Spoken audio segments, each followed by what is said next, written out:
헬기 연소 기관은 하나는 구동 방식에다 터보 샤프트 이렇게 해서 제트 항공기를 쓴다는데요. 그렇게 해가지고 이렇게 그걸로 이렇게 가스 터빈을 이용해가 회전력을 극대화시켜서 헬리콥터를 이렇게 돌려요. 그래서 거기다가 오토바이 엔진이나 기타 다른 엔진을 미니로 해가지고 추가로 이렇게 해주면은 추력을 좀 더 일으켜 줄 수 있는, 네. 그렇죠. 고성능 어떤 헬리콥터 엔진이 필요 없다 이 말씀이지만은, 그래서 제가 이렇게 기존에 어떤 제트 엔진을 가진 항공기가 됐든 아니면 드론이 됐든 추가로 옆에다가 연소 기관을 달아서 뭐 고민할 필요 뭐 있느냐. 그래서 추가로 추력을 높이기 위해서 뭐 이렇게 어떤 초내열 합금이라든지 이런 걸 해가지고 실험을 했는데 그게 잘 안 돼가지고, 그래 기존에 그럼 그 연소 필요한 연소 기관에 뭐 18,000이다 이렇게 추력이 있다 그러면 그거 옆에다가 추가로 이렇게 달아가지고 같은 연료나 추가적으로 키트 방식으로 달아서 하면은 추력을 높인다라고 제가 말씀을 드렸죠. 고민할 필요가 없이 겉에만 그냥 하나로 위장 하나로 이렇게 딱 덮어버린 뚜껑을 하나처럼 이렇게 만들면 된다라고 말씀을 드렸는데요. 그것을 몇 개를 넣든지 그러면 이렇게 연소 기간이 견딜 수 있는 내열이 견딜 수 있는 열이 있어요. 근데 그거를 10개짜리로 만들고 해서 대짜리, 순짜리, 소짜리로 해서 틀리게 연소 기간에서 하나로 용암열이 이렇게 강하게 합쳐지는 힘이 생겨 용암열이 생기거나 램제트, 스크램제트처럼 이렇게 연료를 공기를 빨아들여서 안에서 밖에서 이걸 흐름을 따라서 해주면 추력이 더 세진다라고 말씀. 또는 압축 공기를 이용해 갖고 안에서 밖에서 쏴주면은 그것이 좀 더 확장이 된다고. 그래서 추진력이 세진다 그랬죠. 또는 연료를 공기의 흐름을 밑으로 좀 이렇게 비행체 밑으로 흐르게 해서 그 기류를 타고 새가 이렇게 날개를 칠 때 자기 힘으로 날지 않고 기류를 타고 움직이는 그런 흐름을 만들어낼 수 있다. 라고 말씀을 드렸죠. 또는 공기를 빨아들여서 뒤로 추진하는 구조를 만들 수도 있다. 물에서는 배는 물을 빨아들여서 밑에다가 쏴준 사선으로 쏴준 데서 이렇게 하거나 옆으로 이렇게 쏴줘가지고 몇 개를 하든지 그걸로 또 물의 추력을 이용해서 움직일 수 있다. 연료를 덜 들이는 방식이 되겠네요. 공기 낙하산이나 이런 낙하산이나 공기 그다음에 이렇게 패러글라이딩에도 공기를 빨아들여서 뒤로 추진하는 구조를 만들어주거나 공기 주머니를 그것은 드론에도 만들 수 있는데요. 그 부분을 제가 말씀을 드렸었죠. 그래서 이렇게 피터건 방식이든 뭐든 공기를 빨아들여서 뒤로 이렇게 추진하는 구조를 만들 항속거리를 늘린다. 프로펠러를 다는 방식, 안 방식이 있다라고 제가 말씀을 드렸는데요. 그렇게 하시면 제 기술이 되겠습니다. 되게 연료를 적게 이렇게 드릴 수 있는데요. 저는 밑에다가 이렇게 이렇게 밑에를 이렇게 해가지고 이렇게 칸막이 같은 걸 두는 거예요. 칸막이 같은 걸 들으면 공기가 위로 떠받치는 힘을 갖게 되거나 뒤로 추진하는 구조를 만들 수도 있다. 밑에다 판 같은데 이것은 배도 그렇게 할 수 있다라고 제가 말씀을 드렸었죠. 이렇게 평평한 판이다 그러면 이렇게 칸막이치 하나, 둘, 셋 넣어주면 뒤로 추진하는 구조와 뒤로 양력을 만들어 주는데 이것을 윙에도 그럴 수 있다라고 그랬죠. 비행체 동체에도 이렇게 붙여가지고 양력을 만들어 비행체를 옆으로 스쳐 지나가게 해서 그것을 추진력을 만들어낼 수 있다. 터널 같은 데도 제가 오목건음을 파갖고 추진력을 만들어내거나 볼록한 줄을 넣어가지고 터널 같은 데서도 추진을 만들어낼 수 있다. 포탄에도 그러하다. 그것은 미사일에도 동일하다라고 말씀을 드렸는데 오목건음을 파고 뒤로 추진 구조를 만들어내는 구조를 만드시면 제 기술이 되겠습니다. 자연 기류를 통해서 일반적으로는 보통 이렇게 해요. 이렇게 해서 이런 홈을 파줘가지고 뒤로 추진 구조를 만들어 이렇게 해서 하시면 제 기술이 되겠어요. 헬기의 엔진은 해서 이렇게 프로펠러 터보 샤프트 기관을 해서 현대 헬리콥터의 가장 핵심적인 엔진이라는데요.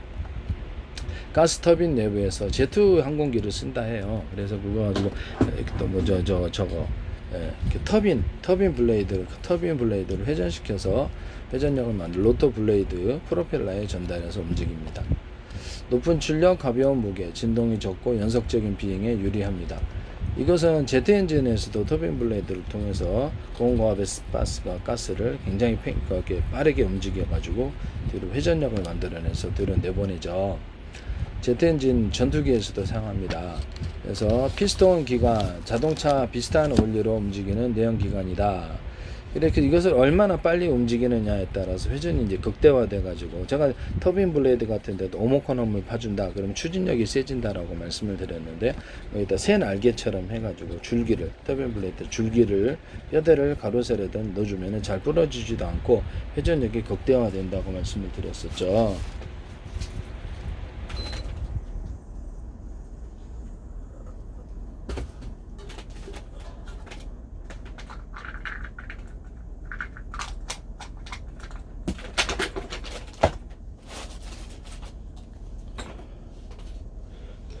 여기다가 회전축 있잖아요. 그런 회전축에다 여기다 새 날개처럼 이렇게 뼈대를 준다라고 말씀드립니다. 가로세로든 뭐 뼈대는 그렇게 하면 굉장히 부러지지도 않으면서도 오랫동안 회전력이 극대화 유도되거나 오목헌홈을 파줄 수 있다. 그러면 이렇게 추진력이 엄청 세진다라고 말씀을 드렸죠. 이게 회전할 때 여기는 약간 두텁게 만들어주고 여기로 갈수록 얇게 만들어주면 회전력이 극대화된다. 이쪽으로 갈수록 제가 말씀을 드렸어요. 하시면 제 기술이 되겠죠. 이런 형태를 만드시면 제 기술인데요. 그래서 회전력이 엄청나게 그런 극대화되어서 엄청 고속 회전이 이루어지게 되고요. 추진력이 좋아지는 현상이 일어나게 됩니다. 선풍기 하나의 회전축에 여러 개의 프로펠러기를 사이즈가 틀려도 괜찮다. 그렇게 움직여도 제 기술에 뭐 오토바이 엔진에다가 이렇게 가지고 하나의 회전축에 오토바이 엔진 힘이 좋으니까 이렇게 해서 이렇게 돌린다라고 말씀을 드렸었죠. 네네. 오토바이 엔진으로 드론 만드는 뭐 한 5리터에 200km만 가니까 500km만 가겠다. 2개, 3개 달든지 보조연료통 하나는 보조연료통 하나 갖고 움직이다가 오토바이 엔진 2개 달았다. 하나의 회전축에 2개, 막 이론적으로요. 여러 개 달을 수도 있지만 오토바이 아니더라도 하나의 회전축에 여러 개를 돌린다라고 해요. 그러면 보조 연료통을 몇 개 달고 있다가 항속거리를 늘리기 위해서 그 연료통을 떨어뜨리고 가요. 떨어뜨려 가서 무게를 줄이고 항속거리를 늘린다 이 말씀이에요. 일반 전투기나 비행체, 뭐 수송기에도 할 수 있겠죠. 그래서 일반 드론 같은 데도 이것을 보조 연료통을 먼저 쓰고 그 다음에 항속거리를 늘리고 나머지 보조 연료통 하나, 둘, 셋 다 떨어뜨리고 마지막에 가서 움직이고, 여기서 이렇게 프로펠러 방식으로 움직일 수도 있고, 마지막 막판에 드론 요격 드론들이 있습니다. 이걸로 움직여서 속도를 높이는 기술에 대해서 추가로 키트 방식도 장착할 수 있고 그렇다고 말씀을 드렸죠. 그래서 하나의 회전축 여러 개 프로펠러에 다시면 제 기술 오토바이 엔진을 이용해서 이렇게 드론을 쉽게 만들 수 있다. 여러 개를 이용해서 오토바이 엔진으로 밑에 저기 뭡니까 저기 물의 방수 처리해서 하나의 회전축 여러 개 프로펠러 돌리되 위에도 이렇게 위에다가도 오토바이 엔진 아니더라도 괜찮아요. 그래서 하나의 회전축에 물 위에서는 그냥 프로펠러 돌리는 방식으로 해서 공기 추진한다라고 말씀을 드렸죠. 압축공기차 같은데도 압축공기 1기통, 2기통, 3기통에서 회전축을 돌려주고 프로펠러 방식을 이용해가지고 하나의 회전축에 여러 개 프로펠러 돌려서 그걸로도 전기 방식으로도 1기통, 2기통, 3기통에서도 압축공기차를 인도 같은 데서 만들 수 있다고 말씀을 드렸었죠. 근데 오토바이 엔진으로 이렇게 차를 움직일 수 있다 했더니 유튜브에 또 이렇게 장애인이 타는 이게 오토바이 2개를 가지고 이렇게 타더라고요. 제 기술인데 하지 마세요. 네.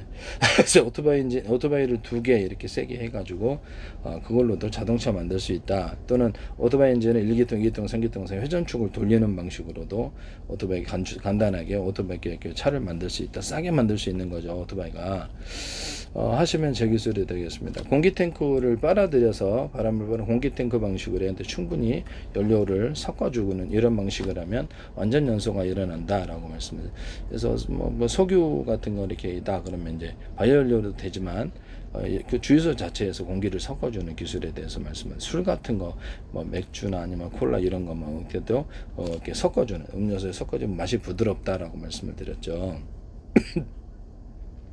일반 정수기에도 공기를 빨아들여서 먼지는 제거하고 넣어가지고 영존상사를 높여서 이렇게 하는 이런 정수기는 히트할 거다라고 말씀을 드렸는데요. 따로 단독 장치로서 공기를 넣어주는 그런 것도 있을 수 있다.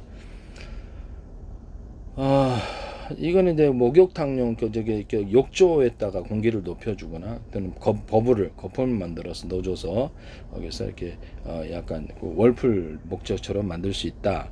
또는 스팀을 만들어 가지고 스팀 만드는 기계를 만들어서 간단하게 한중막처럼 만들어서 이렇게 만들 수 있다라고 했죠. 하시면 되게 싸게 만들 수 있다라고 텐트 안에서도 할 수 있다라고 말씀드려요. 그래서 이렇게 사우나처럼 만든다는 거죠. 스팀 만드는 그런 기계를 내뿜어서 그것도 제가 말씀을 드렸는데요. 하여튼 뭐 그렇다라는 것을 말씀을 드립니다. 지금 헬기 같은데 추가로 이렇게 오토바이 엔진이나 다른 걸 이용해서라도 달아가지고 위에서 타타타타 같이 조그만 놈이라도 움직여주면은 일종의 드론에 다는 그런 거라도 추력을 좀 높여준다 아니다 높여준다. 아래로 내려갈 때는 이렇게 가변식으로 내려가.